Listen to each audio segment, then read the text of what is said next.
started if you have this. Right. Okay, it's 7:01. We're going to go ahead and get started. All committee members are present.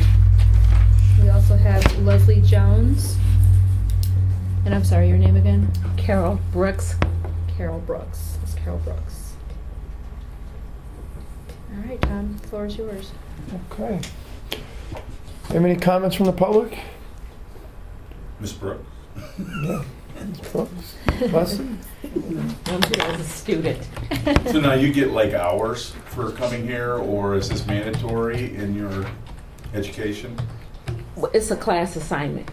Oh, to come to a committee meeting of a, oh, Yes. okay. Mhm. Excellent. All right. We don't have any old business. We can move right into new business with the March bills.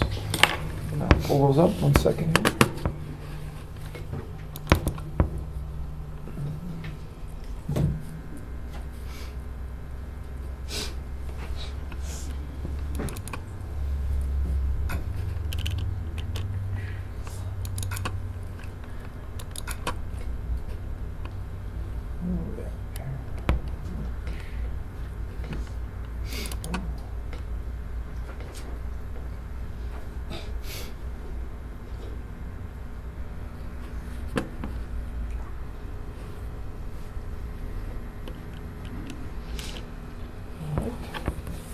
Questions from our committee on any of the bills?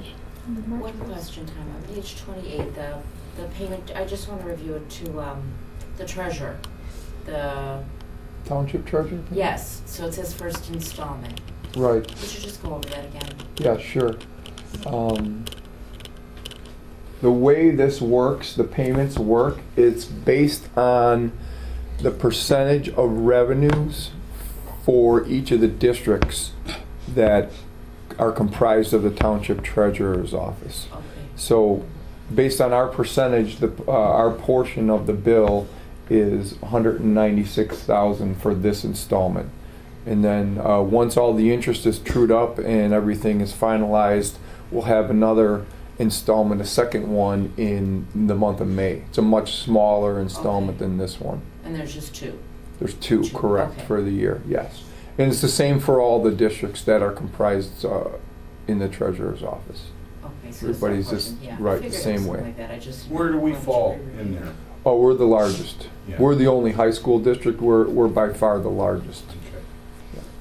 Okay. But that's set up per the school code in terms of how the expenditures are apportioned to the district. Gotcha, okay. So it's a every percentage. township treasurer's office follows the same laws as the ones we're following. Okay. Thank you. Sure. I think I'm the smallest, right? You are the smallest, yes. So yeah, my bill was 900, I think. Yeah. And that goes to run their office, correct? Correct. Yes. Any other questions on the bills? Okay. Okay. We didn't have any over 5,000s. CDS payables, any questions on those?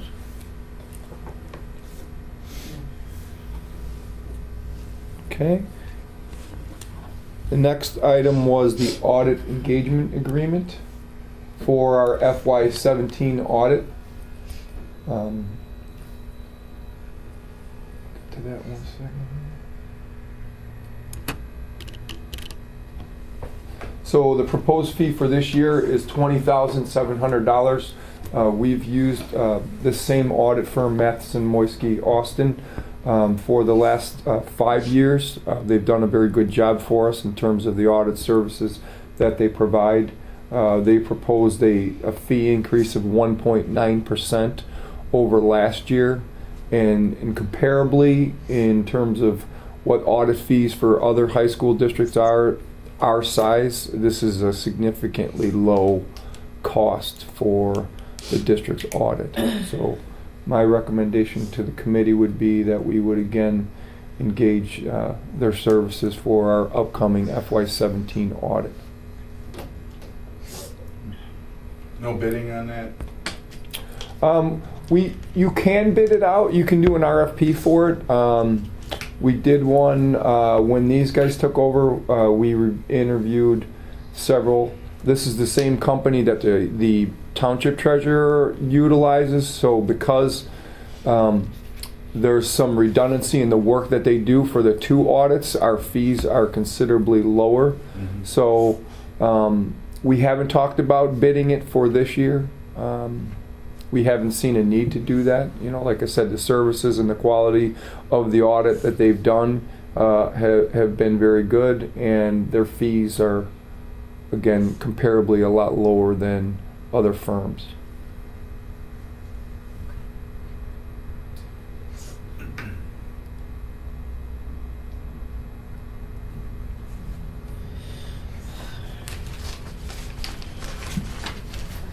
Committee okay with?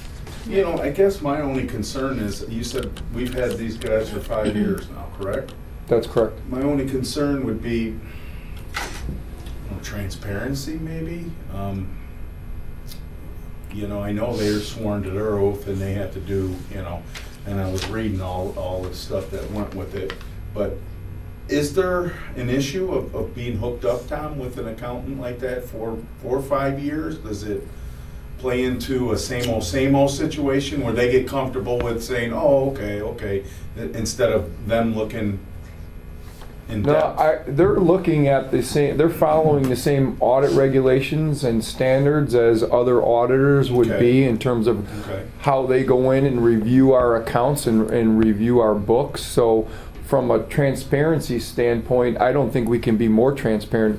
We basically allow them access into our financial system, and they can go in and review and audit anything in our system. So I don't see how we can be much more transparent than that. Yeah, I'm just asking, and then on the flip side, it could be beneficial because they do know a history of the district a little bit more, so. Yes, so both there are sides. I'm things, just trying to right. weigh it out. No, you know? yeah, it's a good point. Yeah, and there are definitely some things, you know, especially the historical components of the district Mhm. that they already have down, so they don't have to come in and redo Right. all of those particular items that are a Items, say. component of the audit. Right. That those aren't changing; those are remaining the same. Those are separate and aside from the numbers Okay. of the actual audit. But like I said, we do see a discounted fee because they also do audit the treasurer's books as well. And that's not uncommon in districts. And you have some districts that'll have the same auditor for a number of years, and they haven't had a reason to change. If there were a reason, if they were, you know, not diligent in their timelines and in getting our audit done in a timely fashion, then that would be cause for concern, and then we would have a conversation about considering looking at other auditors potentially. But like I said, the last time we looked at that, you're talking about several $1,000s, anywhere from $3,000 to $5,000, or even upwards of that additional annual fee to bring in another auditing firm.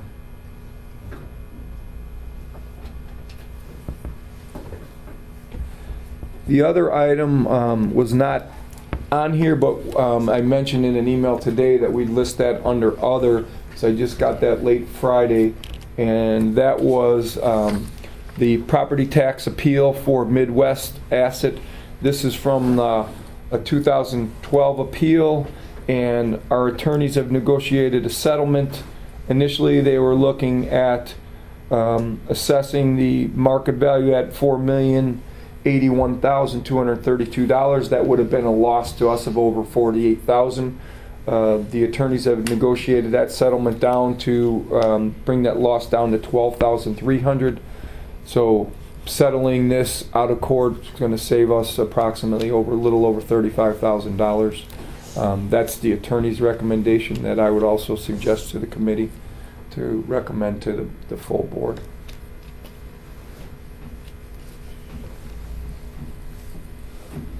Everybody okay with that? Okay with that. Mhm. Okay. That's all I have for this evening, unless anybody has something under other discussion. You beat personnel. We beat personnel? I think you All did. right. Wow.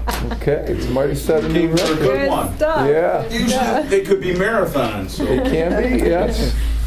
Sometimes we set records. I'm not mad. Yeah. I'm not mad. Wow.